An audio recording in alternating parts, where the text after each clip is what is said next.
Hi friends, ನಾನಿವತ್ತು ಬೆಳ್ಳುಳ್ಳಿ rice ಮಾಡೋದು ಹೆಂಗಂತ ಹೇಳ್ಕೊಡ್ತೀನಿ, ಬರ್ರಿ ನೋಡೋಣ.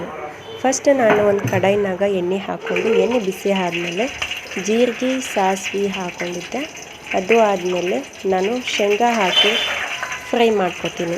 ಅದಾದಮೇಲೆ ನಾನು 2 ಈರುಳ್ಳಿನ ಸಣ್ಣಗೆ ಹೆಚ್ಚಿಟ್ಟಿಕೊಂಡಿದ್ದೆ, ಅದನ್ನು ಹಾಕತ್ತೀನಿ ನೋಡ್ರಿ.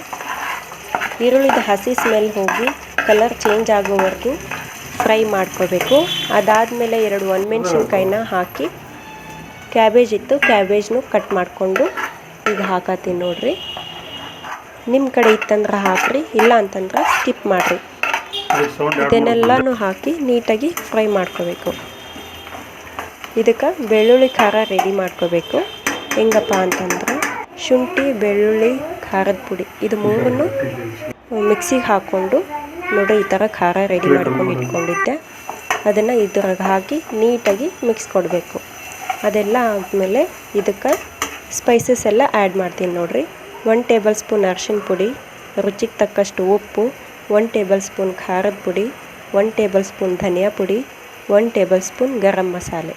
ಆಮೇಲೆ ಇನ್ನೊಂದು ಸ್ಪೈಸಸ್ ಏನಪ್ಪ ಅಂತಂದ್ರೆ ನಾನು ರೆಡಿ ಮಾಡ್ಕೊಂಡಿದ್ದು ಜೀರಿಗೆ, ಚಕ್ಕೆ, ಆಮೇಲೆ ಕಾಳು ಮೆಣಸು ಈ ಮೂರನ್ನು ಕುಟಾಣಿ ಒಳಗೆ ಹಾಕಿ ಕುಟ್ಕೊಂಡು ಪುಡಿ ಮಾಡ್ಕೊಂಡು ಇಟ್ಕೊಂಡಿದ್ದೆ. ನಾನು ತೋರಿಸ್ತೀನಿ ಈಗ ನೋಡ್ರಿ. ಈ ಥರ ಇರ್ತೈತದ ಪೌಡ್ರು.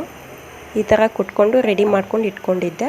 ಅದನ್ನು ಹಾಕಿ ನೀಟಾಗಿ ಮಿಕ್ಸ್ ಕೊಡಾತೀನಿ ನೋಡ್ರಿ. ಇದು ಗೊಜ್ಜು ಇಲ್ಲಿಗೆ ರೆಡಿ ಆಯಿತು.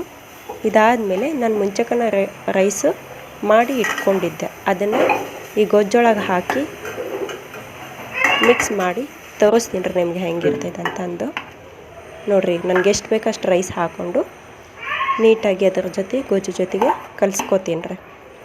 ಇದು ಮಾಡೋದು ತುಂಬ ಸುಲಭ ರೀ, ಟೈಮನ್ನು ಜಾಸ್ತಿ ತಗೊಳ್ಳಲ್ಲ.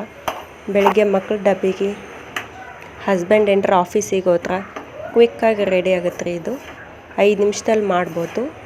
ನೀವು ಒಂದ್ಸಲ ಟ್ರೈ ಮಾಡಿರಿ. ಟೇಸ್ಟ್ ಹೆಂಗಿತ್ತು ಅಂತ ನಂಗೆ ಕಾಮೆಂಟ್ ಮಾಡಿರಿ, ಲೈಕ್ ಮಾಡಿರಿ, ಶೇರ್ ಮಾಡಿರಿ, ಸಬ್ಸ್ಕ್ರೈಬ್ ಮಾಡಿರಿ, ಬೆಲ್ ಐಕಾನ್ನ ಪ್ರೆಸ್ ಮಾಡಿರಿ. ನೆಕ್ಸ್ಟ್ ನನಗೆ ಮುಂದಿನ ವೀಡಿಯೋ ನಿಮಗೆ ಬರ್ತಾವೆ. ಧನ್ಯವಾದಗಳು.